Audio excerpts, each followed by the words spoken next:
بسم اللہ الرحمن الرحیم سعودی شخص نے رمضان کی آمد پر جنت البقیع میں کیا کیا کہ سعودی بادشاہ نے فوراً گردن اڑانے کا حکم دے دیا۔ خدا را بچے نہ دیکھیں، استغفر اللہ۔ ویڈیو پوری دنیا میں وائرل۔ السلام علیکم ناظرین، رمضان المبارک کے مہینے کی آمد ہے۔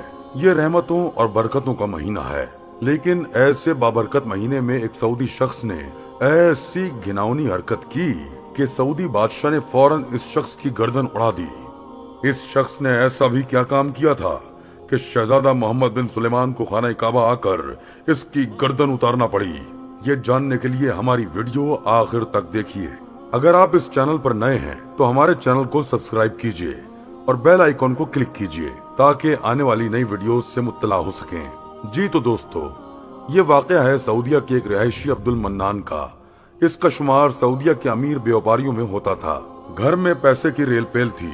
اس شخص کے دادا کی قبر جنت البقیع میں تھی اور یہ شخص ہر چند دن بعد اپنے دادا کی قبر پر ضرور جاتا تھا۔ پر ایک بار جب وہ قبر سے فاتحہ پڑھ کر واپس آیا تو اس رات بہت تیز بارش ہوئی اور صبح ایک عجیب و غریب قسم کی بات سننے میں آئی جسے سن کر کسی کان کو اپنی سماعت پر یقین نہیں آ رہا تھا۔ بھلا یہ کیسے ممکن ہو سکتا تھا؟ ایک انہونی سی بات تھی یا پھر خدا کا کوئی معجزہ؟ بعض لوگ اسے قیامت کی کوئی نشانی سمجھنے لگے۔ گو کہ یہ خبر سنتے ہی لوگوں کی ایک بھیڑ سی جمع ہو گئی۔ لوگ جوق در جوق جنت البقیع کی طرف جانے لگے۔ ہر آنکھ یہ منظر اپنی آنکھوں سے دیکھنے کے لیے بے قرار تھی۔ سب چاہتے تھے اسے اپنی آنکھوں سے دیکھ کر یقین کریں۔ جیسے جیسے لوگ جنت البقیع کی جانب بڑھ رہے تھے، لوگوں کے دلوں کی حالت بہت عجیب سی ہونے لگی تھی۔ دل کی دھڑکنیں قدموں کے ساتھ بڑھ رہی تھیں۔ آنکھیں متجسس تھیں کہ آخر ایسا کیسے ممکن ہو سکتا ہے۔ لیکن جیسے ہی لوگ جنت البقیع کے پاس پہنچے، وہاں کی سیکیورٹی الرٹ کر دی گئی۔ کسی کو بھی اندر جانے کی اجازت نہیں تھی۔ بہت سے لوگوں نے یہ بہانہ تراشا کہ وہ اندر اپنے پیاروں کی قبر پر فاتحہ پڑھنا چاہتے ہیں۔ گو کہ اتنے لوگوں کو سنبھالنا اور روکنا وہاں کے عملے کے لیے مشکل ہو چکا تھا۔ انہوں نے جیسے ہی چند لوگوں کو اندر جانے کی اجازت دی، باقی لوگوں کا اصرار بھی بڑھ گیا۔ انہیں روکنا وہاں کے عملے کے لیے مشکل ترین عمل ہو چکا تھا۔ لوگ کچھ بھی سننے کو تیار نہ تھے۔ انہیں بس اس قبر کو دیکھنے کا شوق تھا جس کی خبر ہر سو پھیل چکی تھی۔ بہرحال عملے کو ہی ہار ماننا پڑی اور جیسے ہی قبرستان کے سامنے سے گارڈز مجبوراً پیچھے ہٹے، لوگوں کا ہجوم اندر داخل ہوا تھا۔ اس قبر کو دیکھ کر لوگوں کی آنکھیں پھٹی کی پھٹی رہ گئی تھیں۔ لوگوں کو اپنی آنکھوں سے دیکھ کر بھی یقین نہیں آ رہا تھا کہ آج کے اس دور میں بھی ایسا ممکن ہے۔ یہ سب دیکھ کر لوگوں میں بہت چمگائیاں شروع ہو گئی تھیں۔ کچھ لوگوں کا کہنا تھا کہ قبر والا شخص کوئی اللہ کا خاص بندہ تھا جس کی قبر پر ایسا معجزہ ہوا ہے۔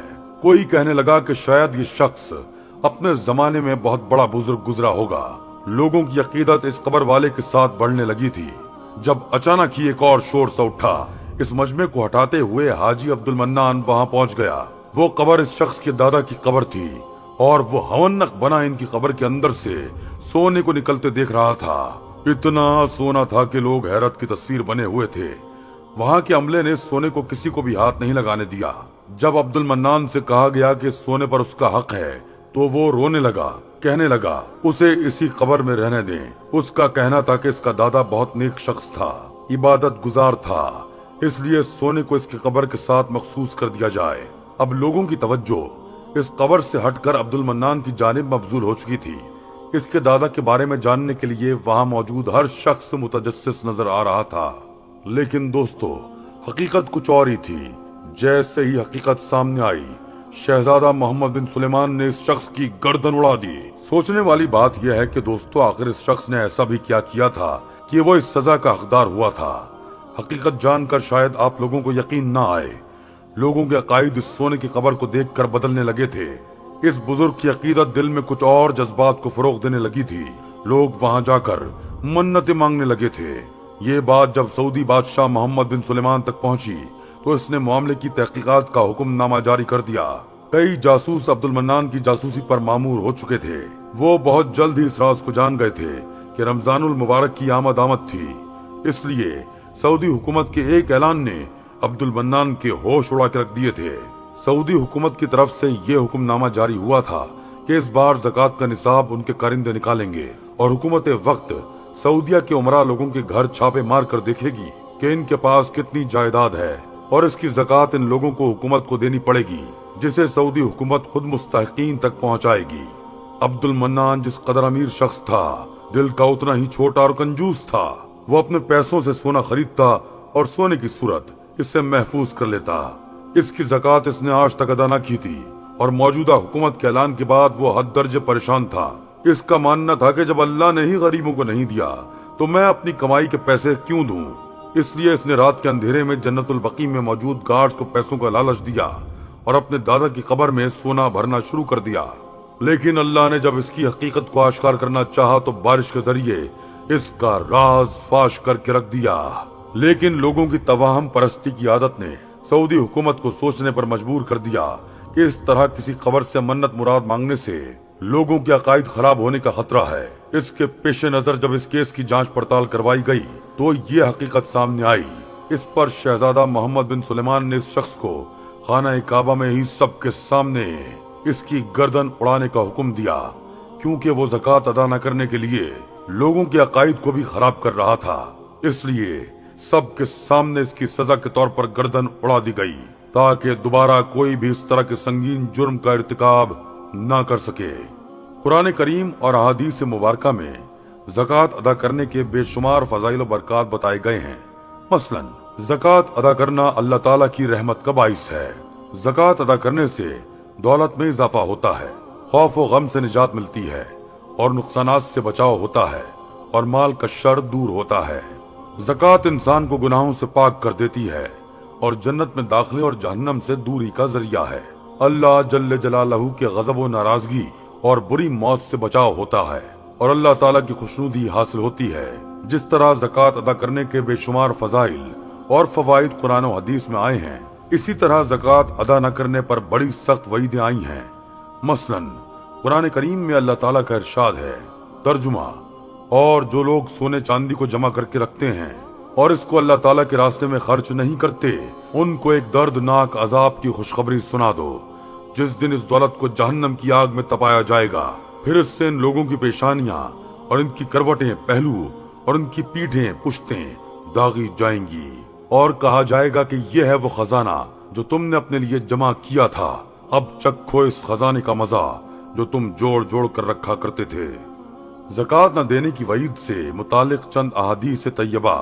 حضرت زید بن اسلم کہتے ہیں کہ حضرت ابو صالح زکان نے انہیں بتایا کہ انہوں نے حضرت ابو ہریرہ رضی اللہ تعالیٰ عنہ کو یہ فرماتے ہوئے سنا کہ رسول اللہ صلی اللہ علیہ وآلہ وسلم نے ارشاد فرمایا، کوئی سونا چاندی اور مال و دولت رکھنے والا شخص ایسا نہیں جو اس کا حق یعنی زکوٰۃ نہ دیتا ہو، مگر اس کا حال یہ ہوگا کہ جب قیامت کا دن ہوگا تو اس شخص کو عذاب دینے کے لیے سونے چاندی اور مال و دولت کی چوڑی چوڑی تختیاں بنائی جائیں گی۔ پھر ان تختیوں کو جہنم کی آگ میں تپایا جائے گا، یعنی خوب گرم کیا جائے گا، جیسا کہ لوہا اور دیگر دھاتیں آگ میں خوب گرم کرنے سے سرخ ہو جاتی ہیں۔ پھر ان سے زکوٰۃ نہ دینے والے شخص کی کروٹ، پہلو اور پیشانی اور پشت کو داغا جائے گا۔